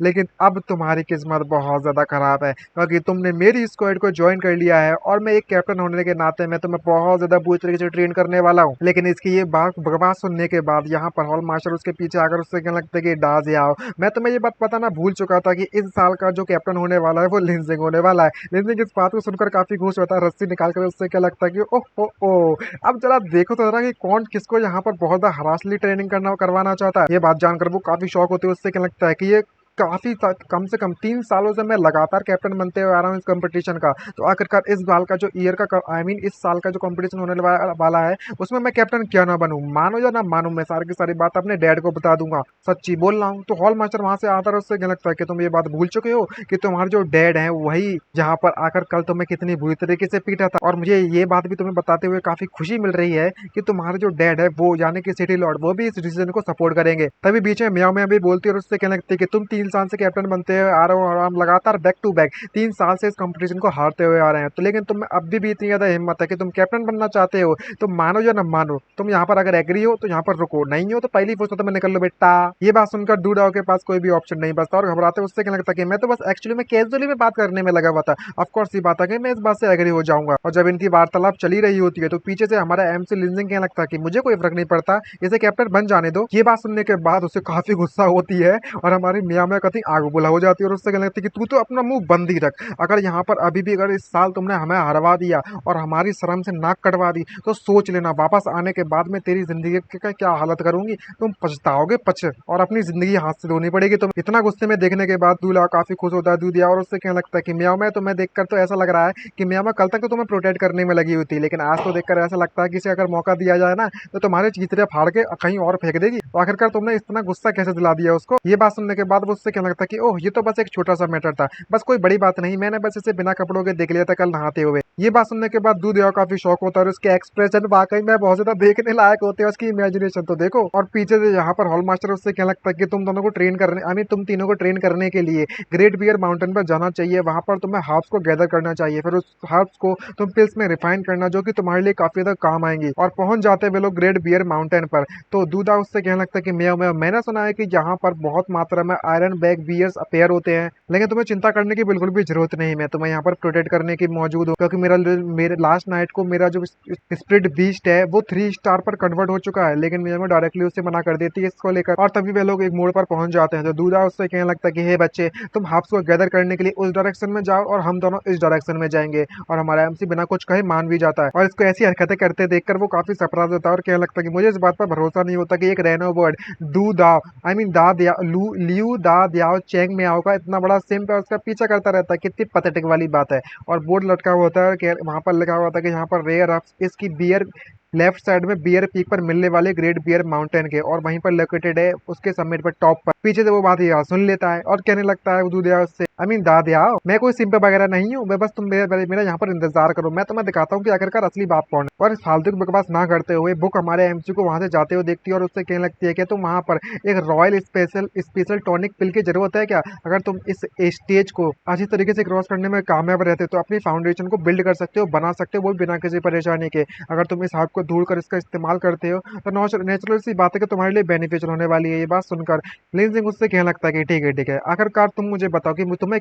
कौन सी हर्ब की जरूरत है, मैं जल्दी से जाता हूँ और उसको ढूंढ कर लेकर आता हूँ। और फिर थोड़ी देर बाद वो बहुत ज्यादा मात्रा में डिफरेंट टाइप की हर्ब को वहाँ पर कलेक्ट कर लेता है और उसको कहने लगता है कलेक्ट करने के बाद ग्रेट बियर जो माउंटेन है वो वाकई में मानना पड़ेगा वो बहुत ज्यादा अबंडेंट स्पिरिचुअल एनर्जी से भरी हुई जगह है और हर तरह की रेयर हर्ब्स यहाँ पर मौजूद है। और वो बुक उसे इंस्ट्रक्ट देने लगती है किस तरीके से इस पिल्स को रिफाइन किया जाता है और कहने लगती है कि तुम स्पिरिचुअल एनर्जी को रिफाइन कर सकते हो, स्लोली एब्जॉर्ब कर सकते हो उसकी स्पिरिचुअल एनर्जी को जो कि प्रोड्यूस हो रही है और जो कि फ्यूज होने के बाद इन सारी की सारी हब से जो एनर्जी प्रोड्यूस होती है तुम इसका इस्तेमाल कर सकते हो अपने कल्टीवेशन के लिए और अपने आप को पावरफुल बना सकते हो। इस बात से हमारा एमसी भी एग्री होता है, लेकिन अचानक से उसके मुंह से खून निकल पड़ता है, उसकी आंखों से खून निकल पड़ता है। इसको देखकर उसे कुछ भी समझ नहीं आ रहा होता कि अगर उसके साथ ये सब चल क्या रहा है और कंफ्यूज होता है और वो काफी गुस्से में होता है। तो वो उससे चिल्लाते उससे क्या लगती है कि शिट ये क्या होने में लगा हुआ है, शिट लगता है कि मैंने मिस कैलकुलेट कर लिया है। जब तुम स्पिरिचुअल एनर्जी को इन हब्स की एब्जॉर्ब करने में लगे हुए थे तुम्हारी जो बॉडी थी वो spiritual energy heaven and earth की भी एब्जॉर्ब करने में लगी हुई थी। इसका मतलब ये हुआ कि डबल एब्जॉर्प्शन, तुम्हारी बॉडी इतनी सी है,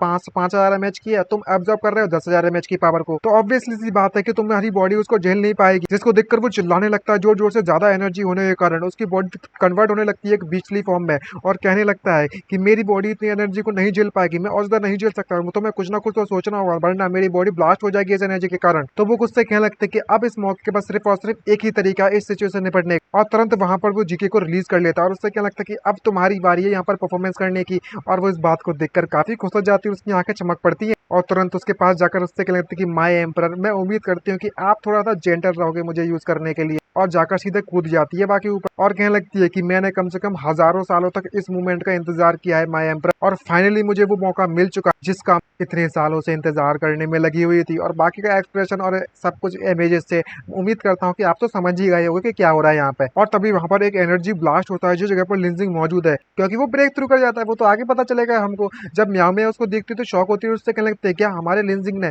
वहां पर एक रेयर हब को ढूंढ लिया है क्या जो इस तरह की रोशनी निकल रही है। तो दाद याओ भी इसको देखकर काफी सरप्राइज होता है, और क्या लगता है किस तरह की पोटेंट हब है भाई जो कि इतनी ज्यादा पावरफुल ग्लो को एमिट कर सकती है। यहाँ मैं इसको देखकर उसकी बात सुनकर उससे कहने लगते कि हमें जाकर वहां पर चेक करना चाहिए, ये काफी ज्यादा डेंजरस हो सकती है अगर आसपास के सभी फायर्स भी अट्रैक्ट हुए तो। और तभी हमें थोड़ी देर बाद का सीन दिखाया जाता है, लिन जिंग को होश आता तो वो अपने आप को एक अजीब सी जगह पर पाता है, वो भी बिना कपड़ों। तो जीके उससे कहने लगते कि योर मैजेस्टी जो आपके कपड़े हैं वो मैं यूज करने में लगी हुई हूँ। ये बात सुनकर वो कंफ्यूज होता है और उससे पूछने लगता है कि तुम मेरे कपड़े क्यों पहनने में लगी हुई, तुम्हारे कपड़े के बारे में क्या। तो जीके उससे कहने लगते कि तुम सिली कहीं के योर मैजेस्टी, मेरे कपड़े आपने इतने इधर रूड हो गए थे कि आपने मेरे कपड़ों के चीतरे चीतरे उड़ा दिए थे उस मोमेंट पर। और बुक भी इसका मजाक उड़ाते हुए कहने लगते कि यंग मैन इतना बुरा भी परफॉर्मेंस नहीं थी तुम्हारी। और जब ये बात ये सुनता है तो वो पूरी तरीके से शॉक कंफ्यूज भाई पूरे फ्यूज उड़ जाते हैं, और कहने लगता है कि सर एक मिनट रुको, अभी भी यहाँ पर पहला कल्टिवेशन का सीजन खत्म हो चुका है और मुझे पता भी नहीं चला कब शुरू हुआ और कब खत्म हो गया। और तभी जीके वहां पर खड़ी होने की कोशिश करने लगती है और उससे कहने लगती है कि अब मैं यहाँ से चलना चाहिए,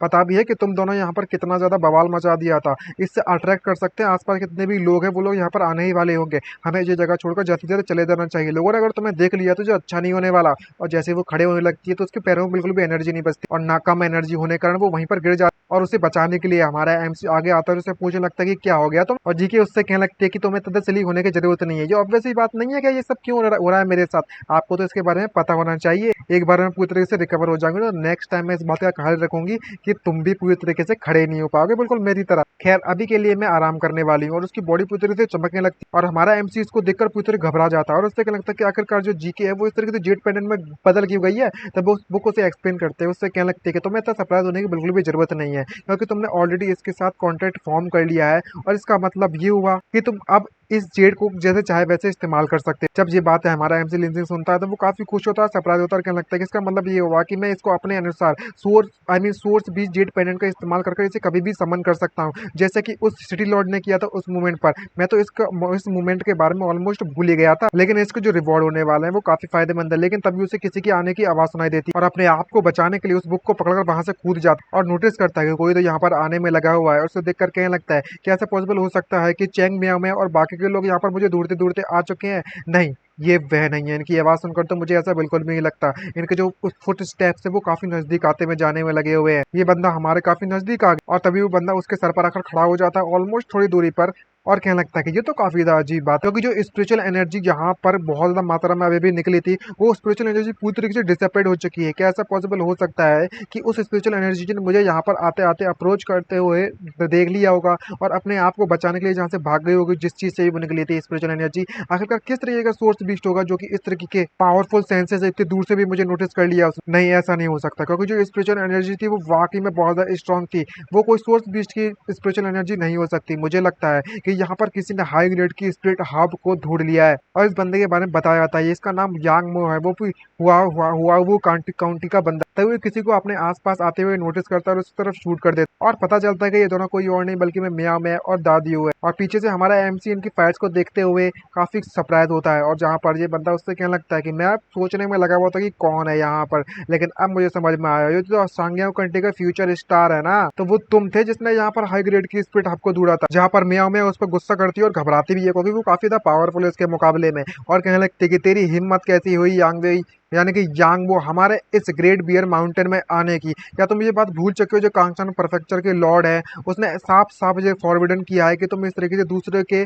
दूसरी काउंट्रीज की रिसोर्सेज को इस तरीके से नहीं चुरा सकते हो। और मन में सोचते हो दूसरी तरफ कहने लगते कि आखिरकार लिनजिंग वो यहाँ पर कहाँ है, यहाँ पर मौजूद क्यों नहीं है, क्या ऐसा पॉसिबल हो सकता है ये वो ऑलरेडी यहाँ से निकल चुका है या फिर इसे पकड़ लिया जा चुका है इस बंदे के द्वारा। ये सारी की सारी बातें जब हमारा एमसी पीछे से सुनता है तो वो काफी कंफ्यूज होता है और कहने लगता है कि अच्छा तो ये बंदा हमारा कंपटीटर है जो कि चुपके से दूसरों के इलाकों में वो रिसोर्सेज को चुराने के लिए आ चुका है। ये वाकई में बहुत ज्यादा चालाक है, मानना तो पड़ेगा। तभी यांगबो अपने सोर्स बीच को रिलीज करते हैं, उससे कहने लगता है कि मैं आइटम को ढूंढने में इतना ज्यादा खो गया था, मग्न हो गया था कि मैं तो तुम्हें यहाँ पर आते आते नोटिस भी नहीं कर पाया। अब जबकि सिचुएशन यहाँ पर इतनी पहुंच चुकी है और तुम लोगों ने मुझे पकड़ लिया है तो मेरे पास कोई भी चारा नहीं बचता है कि तुम लोगों को मैं यहीं पर हमेशा हमेशा के लिए शांत कर दूं। तो और तभी वो एक बर्ड को बुलाता है 5 स्टार ब्लेजिंग स्पैरो हॉक को, दूसरा उसका स्पीड बीस्ट रहता है 4 स्टार रेसिलेंट हेड डॉग, जिसको देखकर हमारा एमसी मन में सोचते हुए कहने लगता है कि एक साथ ये बंदा 2 सोर्स बीस को रिलीज कर सकता है बैटल में, वो भी एक ही समय पर। इसका ये ऐसा देखकर मैं पहली बार अपनी लाइफ में देख रहा हूँ, ये टेक्निक काफी काम आने वाली है। मुझे लगता है कि इस बंदे की फाइट से मुझे थोड़ा बहुत सीखना चाहिए।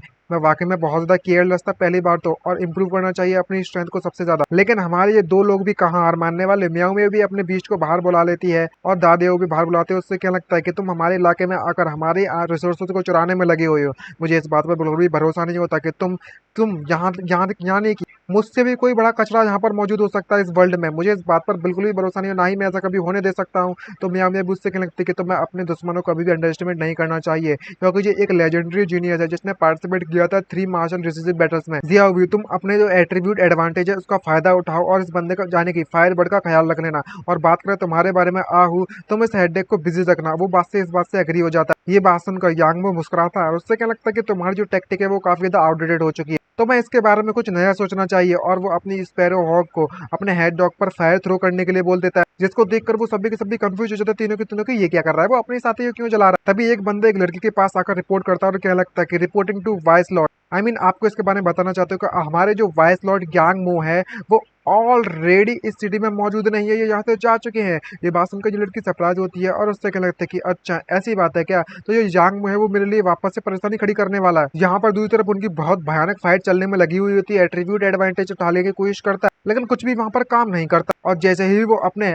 आइस एट्रीब्यूट का इस्तेमाल करती है उस हेड डॉग को रोकने के लिए, तो वो हेड डॉग वो काफी पावरफुल होता है। उसके पास स्ट्रेंथ और फायर एट्रीब्यूट दोनों ही मौजूद होता है, जिसके कारण वो उसका जो ऑक्टोपस है वो उसे रोक नहीं पाता उसकी लेवल को, और दूर फेंक दिया जाता है उसके द्वारा। और मियाँ में उसको देखकर काफी ज्यादा शॉक हो जाती है और जियाओ को अपने हाथों में पकड़ती है और कहने लगती है उसको देखने के बाद, ये बंदा एक्चुअली में यूज करने में लगा हुआ है हाई टेम्परेचर को अपने स्पाइकी हेड डॉग के पावर को एनहेंस करने के लिए, ताकि वो अपने दुश्मन को हरा सके। और जियाओ का जो आइस एट्रीब्यूट है वो उस कॉम्बिनेशन का मुकाबला नहीं कर सकता। और यांगमो इसको देखकर काफी खुश होता है और उससे कहने लगता है कि ये मेरी सबसे ज्यादा लेटेस्ट फाइटिस्ट टेक्निक है और तुम 1-on-5 टेक्निक की जो बात कर रहे थे वो काफी ज्यादा आउटडेटेड हो चुकी है, वो काम नहीं आने वाली। और इस सिचुएशन को देखकर दादा को पसीने छूट जाता है और उससे कहने लगता है कि हे मियाँ मियाँ, मैं इस बंदे को यहाँ पर रोक कर रखता हूँ, तुम जल्दी से वापस जाओ और रिपोर्ट कर आना। जब तक तुम यहाँ से आया नहीं, हम दोनों में से कोई भी एक बंदा यहाँ से भागने में कामयाब रहेगा तो हमारा कोई ना कोई आकर इसे रोकने में कामयाब रहेगा ही रहेगा। भैया मैं इस बात को सुन उससे कहने लगते कर ऐसी बात है तो हमें स्प्लिट हो जाना चाहिए। इस तरीके से हम में से एक बंदे के पीछे ये आएगा तो दूसरा बंदा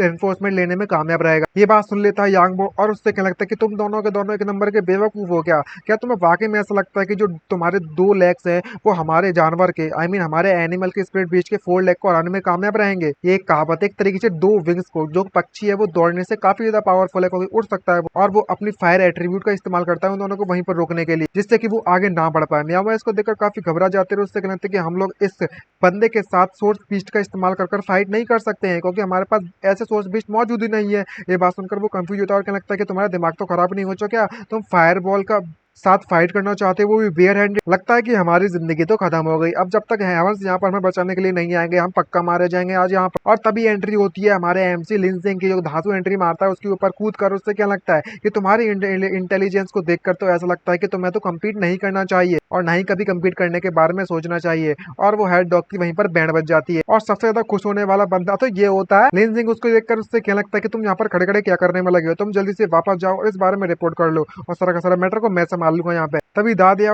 अपनी मियाँ को हाथ पकड़कर घसीट कर वहां से ले जाता है और उससे क्या लगता है कि ऑल राइट कैप्टन, जैसा आप कहोगे वैसा ही होने वाला है, मैं जल्द से जल्द रेनफोर्समेंट लेकर आता हूँ। मियाँ से क्या लगता है कि तुम्हें इस तरीके से मुझे पुश करने की जरूरत नहीं है, तुम मुझे यहाँ से जाने दो। लिनजिंग तुम्हें भी यहाँ से निकल लेना चाहिए, तुम इस बंदे को अकेले नहीं हरा सकते। तो यांग उसे भागते हुए देखते काफी खुश होता है और उससे क्या लगता है कि बच्चे आखिरकार तुम यहाँ पर इतने समय से कहाँ पर छुप के बैठे हुए थे, और इसका मतलब ये हुआ था कि तुम यहाँ पर छुपे हुए थे, तुम हो वो बंदे जिसने अभी इतना ज्यादा पावरफुल एनर्जी को रिलीज किया था आसमान में, इतनी स्पिरिचुअल एनर्जी रिलीज हुई थी और जो हब थी वो तुम्हारे पास। ये बात सुनकर वो कंफ्यूज होते हैं, उससे क्या लगता है कि ओ तुम किस हब के बारे में बात करने में लगे हुए हो, और तुम मेरी इतनी तारीफ मत करो, जो मेरा साइज है वो इतना ज्यादा स्मॉल भी नहीं है लेकिन इतना ज्यादा इंप्रेसिव भी थोड़ी ना। ये बात सुनने के बाद उसे काफी गुस्सा आ जाती है, उससे कहती है कि तुम मेरे सामने बेवकूफ बनने की एक्टिंग करने में लगे वो बंद कर दो, और जल्द से जल्द जो हब्स तुम्हारे पास है, जो मेडिसिन तुम्हारे पास है वो मेरे हवाले कर दो, और तुरंत अपने स्पीड बीस्ट को उस पर अटैक करने के लिए ऑर्डर दे देता है। जिसको देखकर वो काफी सरप्राइज होता है और क्या लगता है कि तुम पर्सनली मेरे साथ फाइट करने के लिए आगे बढ़ने वाले हो। एक पर्सन, दो बीस्ट, आखिरकार किस तरीके का न्यू फैंग टैक्टिक इस्तेमाल करने वाला ये बंदा,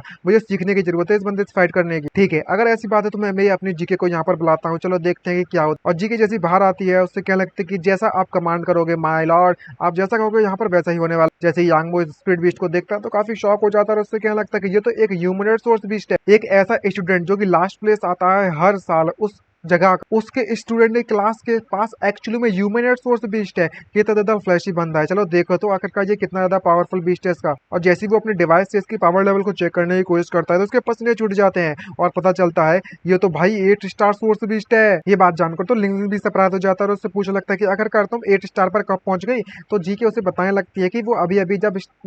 आई मीन आज योर मैजेस्टी ने मेरे साथ वो गेम खेला था, समझ गए ना। ये बात जानकर वो काफी शॉक हो जाओ, खुश हो जाता है भाई लिंजिंग, और उससे क्या लगता है कि ये तो इतना ज्यादा इफेक्टिव है, मुझे इसके बारे में नहीं पता था, अगर ऐसी बात है तो हम ये गेम दोबारा खेल सकते हैं। तभी वहां पर वो अपने स्पैरो को अटैक करने के लिए रोकने की कोशिश करने लगता है यांग में, क्योंकि उसने अभी अभी उसके लेवल को चेक किया था और फायर अटैक का इस्तेमाल करने वाली है इस पर। और जी के इसको देखकर काफी खुश होती है, उससे कहती है कि तुम लिटिल थिंग कहीं के, तेरी हिम्मत कैसे हो गई मेरे सामने फायर पावर इस्तेमाल करने की, और मेरे सामने तुम शो ऑफ कर रहे हो अपनी फायर पावर को। और वो अपनी फुल पावर से अपनी फायर पावर को वहां पर रिलीज कर देती है उसके खिलाफ, और उस माउंटेन में एक बहुत ही ज्यादा बड़ा धमाका होता है जिसको देखकर दोनों के दोनों कंफ्यूज होते हैं और वो जगह पूरी की पूरी तरीके से राख बनकर गायब हो जाती है। इसको देखकर लिंगजिन चिल्लाते उससे क्या लगता है कि तुम वाकई में बहुत ज्यादा स्ट्रांग हो, आखिरकार तुम इस तरीके से हर जगह को तबाह करती रहोगी तो मैं कैसे संभालूंगा, और अगर तुम मुझे फाइट करने का मौका नहीं दोगी अपने अपोनेंट से तो मैं कैसे सीखूंगा फाइट करने के टैक्टिक्स, तो मुझे ये बताओ। दूसरी तरफ किसी तरीके से यांग वो वहां से निकलने में कामयाब रहता है, लेकिन इसकी हालत बहुत ज्यादा खराब हो चुकी होती है और भागते भागते अपने स्पीड बीस्ट को ले जाते हुए कहने में लगा हुआ था कि यहाँ पर सिर्फ और सिर्फ वो मेरे साइज के बारे में बात नहीं कर रहा था, बल्कि मैं इसने मेरे सोर्स बीस्ट को भी तबाह कर दिया है, यानी कि ये बच्चा काफी पावरफुल है। मैं यांग चाहे कुछ भी हो जाए तो मैं इस कंपटीशन में एलिमिनेट करने के लिए जो भी कुछ भी करना पड़े मैं वो करने के लिए तैयार हूँ। और लिंजिंग जब दूर से उसे देखता है तो कहने लगता है कि कितना ज्यादा ऑनेस्ट पर्सन है, वो इतनी जल्दी तरीके से भागने में लगा है, वो उसे पता चलेगा जब वो जीत नहीं सकता हमसे। तो तभी इस मौके का फायदा उठाती हुए जीके एमसी के नजदीक आते उससे कहने लगती है कि माय एम्पर जो पूरा का पूरा इलाका है वो विल्डरनेस से भरा पड़ा हुआ है और हमारे आसपास कोई भी हमें देखने के लिए नहीं है। मैं ये चाहती हूँ, समझ रहे हो ना कि मैं क्या कहना चाहती हूँ, ये मौका अच्छा है, दस्तूर भी अच्छा है, तो हमें इस मौके का फायदा उठाना चाहिए। और अपने पांच को ओपन करते उससे क्या लगता है कि तुम हमेशा खाने और सोने के बारे में सोचते रहती हो और तुम्हारे दिमाग में सिर्फ और सिर्फ प्लेजर ही प्लेजर भरा पड़ा है। अब लगता है कि यहाँ पर मेरे पास कोई भी ऑप्शन नहीं बचा हुआ है तुम्हारी मदद करने के अलावा। और तभी अचानक से दोनों के दोनों पीछे से बहुत ज्यादा खुर्राने की और चिल्लाने की आवाज सुनते और यहाँ पर एंट्री होती है iron bag bear 4 star beast की, जिसको देखकर वो काफी ज्यादा सरप्राइज हो जाता है। लेकिन सबसे ज्यादा गुस्सा आती है जीके की, जो कि इतने ज्यादा बढ़िया मूड बना था वो पूरा का पूरा तबाह कर दिया इस बीस्ट ने। तो गुस्से में एक फायरबॉल बनाकर सीधे जाकर उस बीस्ट पर अटैक कर देती, लेकिन इस बियर को उस फायरबॉल का बिल्कुल भी इफेक्ट नहीं पड़ता, जिसको देखकर लिंजिंग पूरी तरीके से कंफ्यूज हो जाता है और उससे पूछ लगता है कि ये इतनी कंप्लीटली अनहार्म्ड क्यों है। तो वो उसे बताने लगते हैं कि ये आयरन बैग बियर है जो कि अर्थ एट्रीब्यूट को बिलोंग करते हैं और सिर्फ वुड और लाइटनिंग अटैक ही इस पर अफेक्ट कर सकते हैं। और बात करें जीके के बारे में तो जीके से रोज करने की कितनी भी कोशिश कर ले तो ये इसके लिए बहुत ज्यादा हार्ड होने वाला है, लेकिन इम्पॉसिबल नहीं। लेकिन अगर तुम इतने ज्यादा बढ़िया से ट्रेजर को वेस्ट कर दोगे तो ये तुम्हारे लिए काफी ज्यादा बुरा होगा, लेकिन तुम्हें चिंता करने की जरूरत नहीं है, मेरे पास हर तरीके की नॉलेज है और मैं तुम्हें इसकी सबसे ज्यादा वीकेस्ट जगह बताने वाला हूँ अटैक करने के लिए। तुम्हें पता ही होगा सबसे हार्डेस्ट पार्ट उसका जो बैक का है वही इसकी सबसे ज्यादा वीकेस्ट पॉइंट है। अब गाइस इमेज देखकर आप समझ गए होंगे कि आखिरकार ये हरामी बुक कहाँ इशारा करने में लगी हुई है और बताता है कि जैसे ही तुम इसके जगह पर अटैक कर दोगे ये बंदा ये बीच तुरंत मारा जाएगा। ये बात सुनकर लिंजिंग तुरंत मान जाता है और उसके अटैक को डॉज करते हुए उससे क्या लगता है कि बस इतनी सी बात है, अगर ऐसी बात है जो ल्यू दाव दिया हुआ है वो आयरन बैक बियर को सुपर हार्ड बताया था, बहुत ज्यादा हार्ड बताया था कि हम उससे नहीं निपट सकते। लेकिन जो आयरन बैक बियर के एक समय पर डीमन कैपिटल में पेट्रोल बीच की तरफ पर इस्तेमाल किया जाता था। तो अब वैसे सी बात है कि इसकी जो वीकनेस है, सर्टेनली बात है कि दुनिया वालों को नहीं बताया जाएगा और सिर्फ हमें ही इसके बारे में पता होगा। ये बात सुनकर भी हमारा एमसी काफी खुश हो जाता है, उससे कहने लगता है कि जीके अगर ऐसी बात है तो इस बंदे को डिस्ट्रैक्ट कर। तो इस माइक का फायदा उठाने के बाद जीके फायर बॉल थ्रो करने लगती है, वो भी बैक टू, जिससे कि इसे काफी ज्यादा गुस्सा आने लगती है और वो बहुत ज्यादा आग बबूला हो जाता है बियर, और डायरेक्टली हमारे जीके पर अटैक करने के लिए कूद पड़ता है। और यहीं पर लिनजिंग को उस पर अटैक करने के लिए एक मौका मिलता है और तुरंत जाकर उसके उस कमजोर हिस्से पर अटैक कर देता है अपनी 2 उंगलियों से, जो कि आप समझ गए हो। और यहीं पर इसका राम राम सत्य हो जाता है उस बीस्ट का। और जब लिनजिंग इसको देखकर कहने लगता है कि वाओ सो इफेक्टिव, तो वो गुस्सा कहने लगता है कि यंग मैन, नॉलेज ही पावर होती है। और इसी सरप्राइज के साथ ये पार्ट यहीं पर खत्म होता है। उम्मीद करता हूँ वीडियो आप सभी को पसंद आई होगी। तो आज के लिए इतना ही, मिलते हैं वीडियो में, बाय बाय, सायोनारा, साइनिंग आउट। और अपना ख्याल रखिएगा, बाय बाय।